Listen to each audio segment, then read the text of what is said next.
gathering storm clouds, brooding vapors that would persist throughout the Buffalo Bills' 1976 season.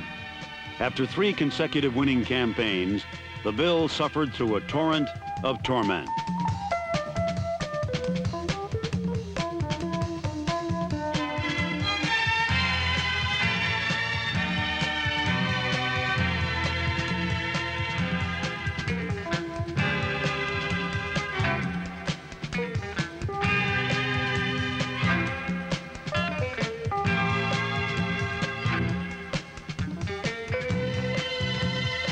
It was a year full of almosts and what-ifs.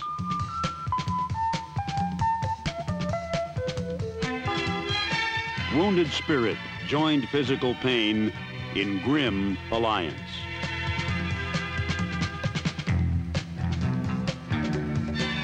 Frustration followed everyone, even pro football's brightest star.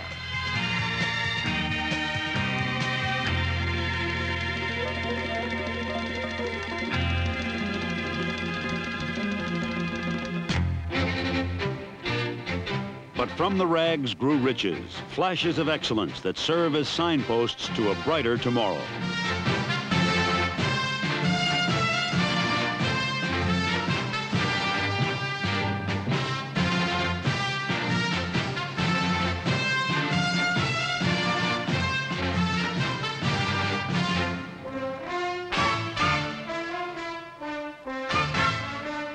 At year's end, rookie and veteran had reason for satisfaction.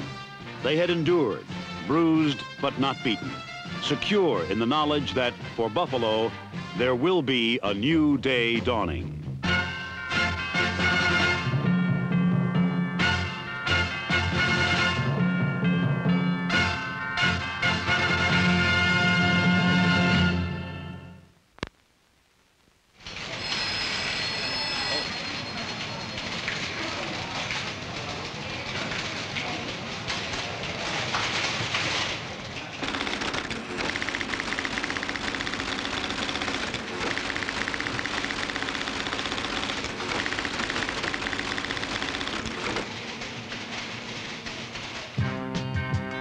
After missing all of training camp and the preseason, O.J. Simpson showed signs of rust.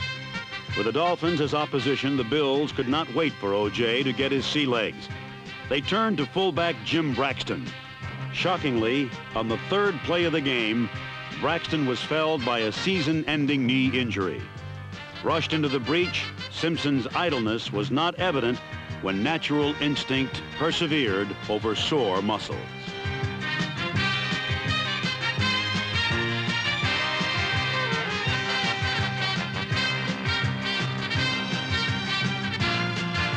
While the Juice needed time to achieve peak performance, the Dolphins were in mid-season form.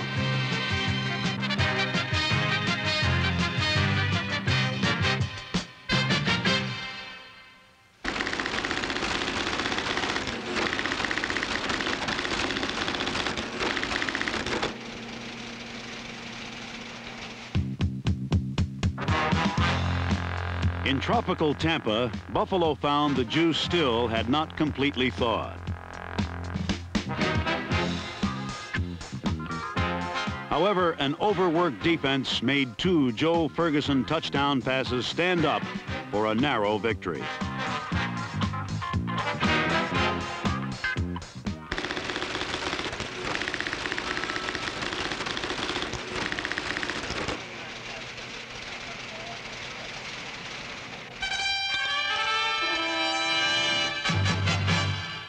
The Bills found a fullback when Kansas City invaded Orchard Park. 5-year veteran Jeff Kinney, released earlier by the same Chiefs, gained a quick measure of retribution.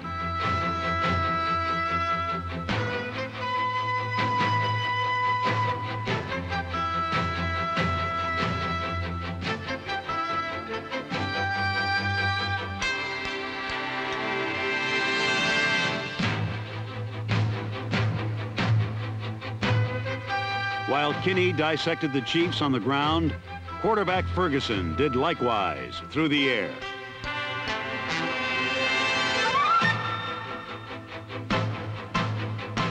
Kansas City was drawn and quartered by a larceny-minded Buffalo defense that forced 5 turnovers, including Tony Green's marathon interception.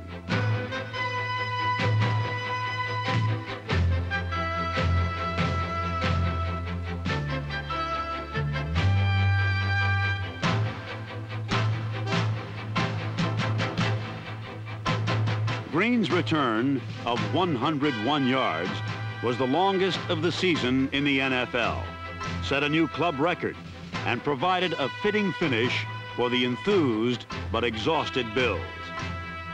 For Kinney especially, it was a moment to savor with an old teammate.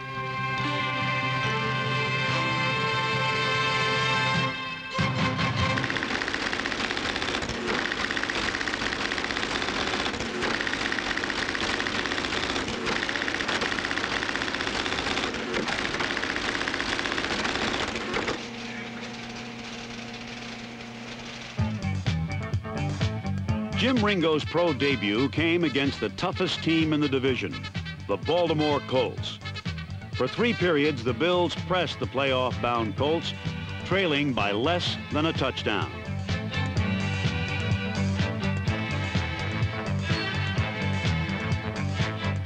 A pair of late scores wrapped up Baltimore's victory over feisty Buffalo, a team that wanted desperately to succeed for a new coach, whose association with winning and winners dates from playing days in Green Bay.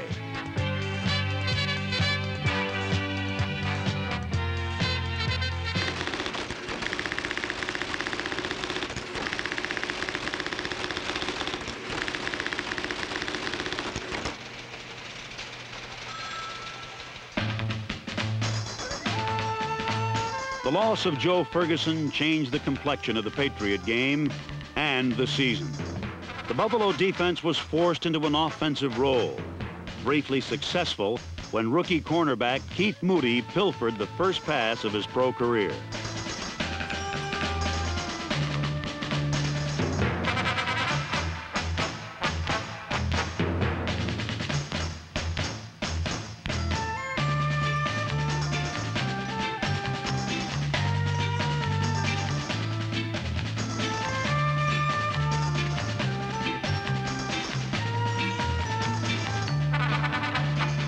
There is no substitute for a healthy quarterback, though, as Ferguson's absence and Steve Grogan's presence eventually proved.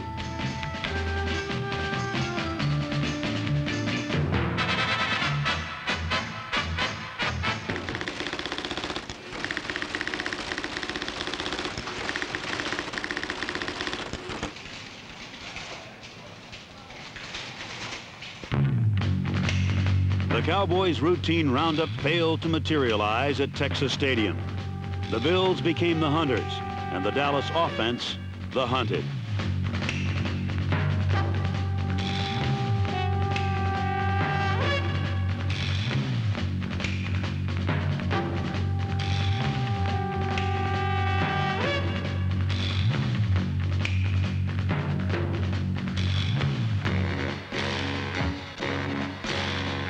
Dallas escaped with a victory, but the Buffalo resistance won respect for the underdog Bill.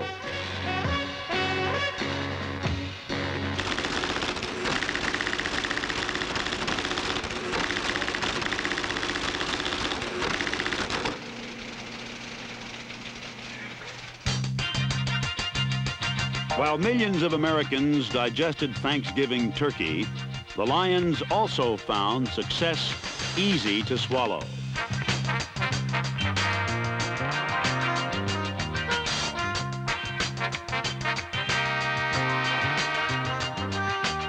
Detroit danced to a Motown beat, but O.J. Simpson composed a fancy production number of his own.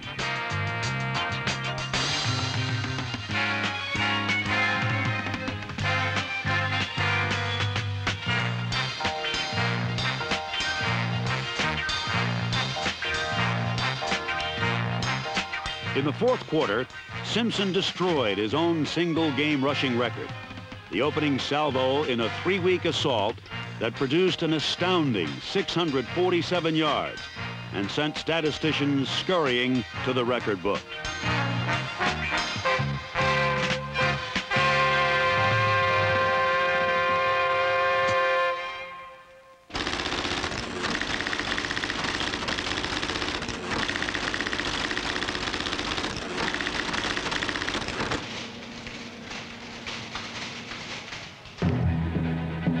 With only the Baltimore finale remaining, Simpson trailed Chicago's Walter Payton for the league rushing crown. O.J. made short work of the opposition to claim his 4th NFL title.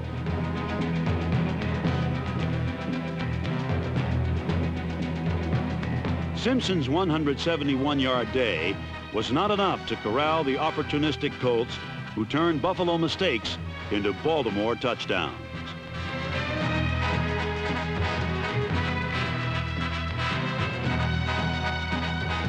For Baltimore, it was on to the playoffs.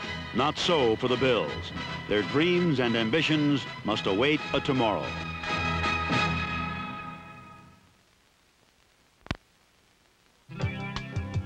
Restoring Buffalo to the level of contender is head coach Jim Ringo's major mission. Ringo often sipped from the championship cup during a distinguished career with the Green Bay Packers. 8 times All-Pro and captain of one of the NFL's greatest teams, Ringo knows the discipline and dedication success dictates. Outwardly unemotional, Ringo owns a fiery, competitive nature, occasionally brought to the boiling point. As an assistant, Ringo built the Buffalo offensive line, cornerstone of the Bills' feared ground game, and widely respected as one of the best in football. The line forms around center Mike Montler, the most experienced player on the roster. Tackles Dave Foley, along with Donnie Green, are paired with 2 of the most honored guards in the game, Reggie McKenzie and All-Pro Joe DeLamielleure, a consensus choice for the 2nd consecutive season. For Jim Ringo, one of 1976's most encouraging events was the emergence of the strongest rookie contingent since the bumper crop of 1973 that brought men like DeLamielleure, Seymour, and Ferguson to the Buffalo scene. The new phenoms include tackle Joe Devlin, an offensive starter in the final 2 games. Halfback Darnell Powell, a clever runner with speed and power. Roland Hooks, the club's 4th leading rusher and a return threat as well.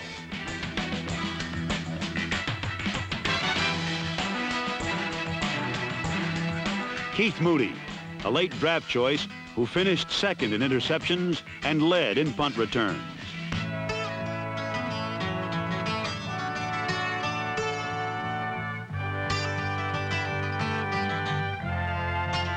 Number 69, Ken Jones, who will put his quickness to good use when he moves to offense next season. Ben Williams, number 77, a mobile defensive lineman with hostility in his heart. And linebacker Dan Gillick, number 51, a ball hawk with a bent for burglary.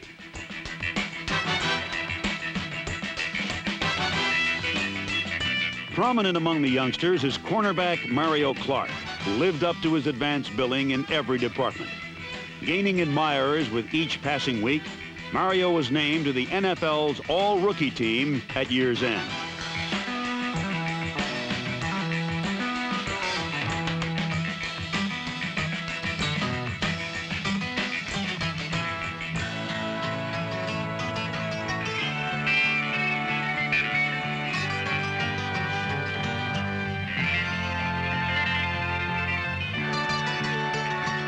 The rookie class of '76 learned quickly lessons valuable to pro maturity and a larger role in the Bills' future.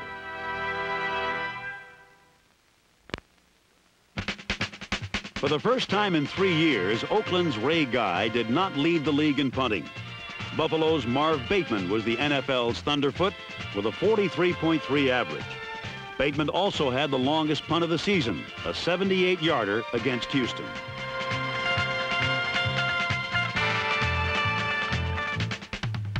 Bateman's punting was an added weapon for the Buffalo defense, restructured almost completely during the offseason. There were new faces all around. Rookies Jones, Williams, and free agent Marty Smith saw service in the